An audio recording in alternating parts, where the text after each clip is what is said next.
strong people finally getting into our own, Give me respect.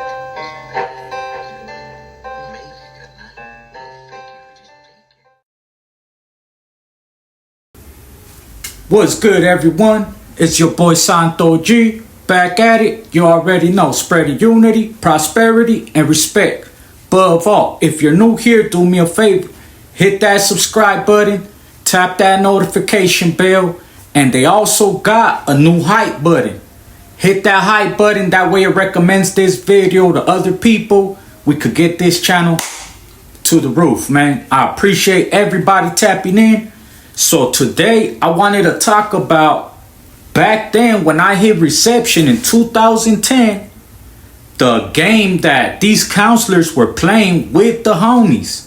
Straight up, you don't know how many homies coming from either YA, Juvenile Hall, because Chino back then was the reception for juveniles that were either getting tried as adults, got sentenced as adults.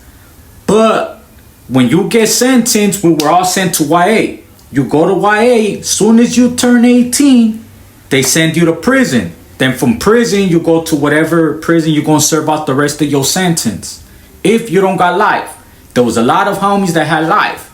But Chino was the reception back then in 2010. I was just talking to one of the homies about this.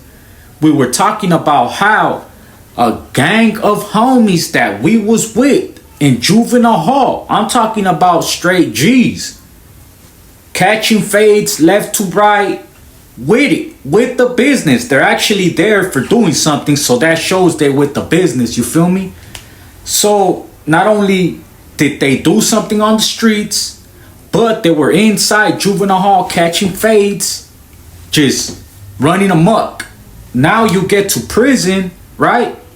And they're classifying you. When you go to reception, for those people that like, what is reception? Reception is pretty much where you go once they get your sentence. You go to prison reception. That's where the counselors pretty much review your file. They developed a point system. You get a certain amount of points just for being the age you are, a certain amount of points for the crime, so on and so forth. And if you've been in YA running amok and you got a gang of write-ups, more than likely you're going to go to a 4-yard based on your YA write-ups. That's grimy, right? They going to hold your juvenile stuff against you once you hit prison, and that's true, they do. All your juvenile file, that determines your points. So 9 times out of 10, man, they were sending these juveniles to 4 yards, and before they send them to 4 yards, this is where the manipulation comes into play. And you tell me honestly, looking back on it now, I wouldn't doubt it if it was a conspiracy that they developed, like, hey, we're gonna get inside these juveniles' heads and we're gonna make them go the other way. Because that's what they were doing. They were getting inside people's heads, telling them, hey, you're gonna go to a 4 yard. If you go to a 4 yard, you're young. You're gonna be a torpedo. They're gonna make you do this. They're gonna make you do that. Hey, but look, you could go sensitive needs. You could go over here. You feel me? S and Y. Majority of the homies stayed solid, but there was a certain few that they done got in their heads. Boom. Next thing you know, we're right there chilling. We see people doing the walk of shame. Like, what? What happened? He was a straight G. He was getting down with everybody. He was on the street shooting at everybody. Now he's in prison and now he's all bad because the counselors done got in his head. And this is a fact. This is a fact. I know because I got that conversation with them. To where they're like, hey, woo, woo, woo. Now you're like, man, I'm good. Straight up, I'm good. Like, send me back. Straight up. I don't want to hear none of this. You feel me? But it's just a dirty game that they was playing. You guys let me know, man. Any homies, if you guys were young, you went through that reception process. Did your counselor have that conversation with you, trying to get in your head, saying, oh, you young, woo, woo, woo. They're going to use you for this. They're going to use you for that. So just go on over here. Like, nah, man, hey, straight up. Like, I'm a G. Dismiss me with all that shit. Send me back to my cell. Straight up. Let me know what you think in the comments down below. Am I thinking too much on it as far as it being a conspiracy?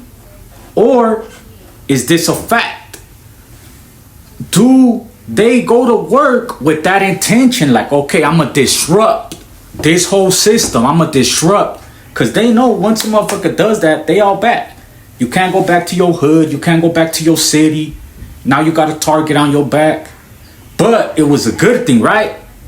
They got in your head telling you to do this because when you go to prison, you're more than likely going to get into some shit.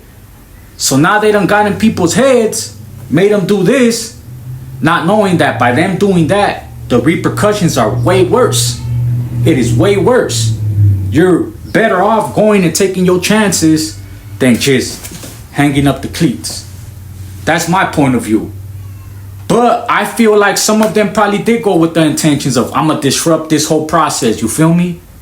And knowing that when people do that, they can't go back to where they came from. But they don't care. They don't think about that. They just want to manipulate people. And to me, that was wrong. You feel me? And that's why I'm touching on this subject. Because to me, that's wrong. To manipulate kids and get them into doing something that's going to affect them for the rest of their lives. That's out, man. Let me know what you think in the comments down below. It's like you damned if you do, you damned if you don't. Feel me? My understanding, my way of it, just write it out, my G. Stay GP, write it out, do what you gotta do, and you know what I mean? You'll be good. Unless you go in there acting up, really acting up, running up debts, fucking fighting, just getting into it with people, then yeah, you're gonna have a rough time. But if you just go do your time, read your books, work out, get on the phone with baby, get visits coming, so on and so forth. You stay out the way, you don't have to worry about none of that. Straight up. Hey, if your number gets called and you got to do something, hey, go ahead, handle business. But I guarantee you they ain't going to put you in a messed up situation to where you got to go handle something. Next thing you know, you got life. That's facts. Unless you put yourself in a messed up situation to where it's like, hey, you got to do what you got to do. Knowing the outcome is because you pretty much put yourself in the hat.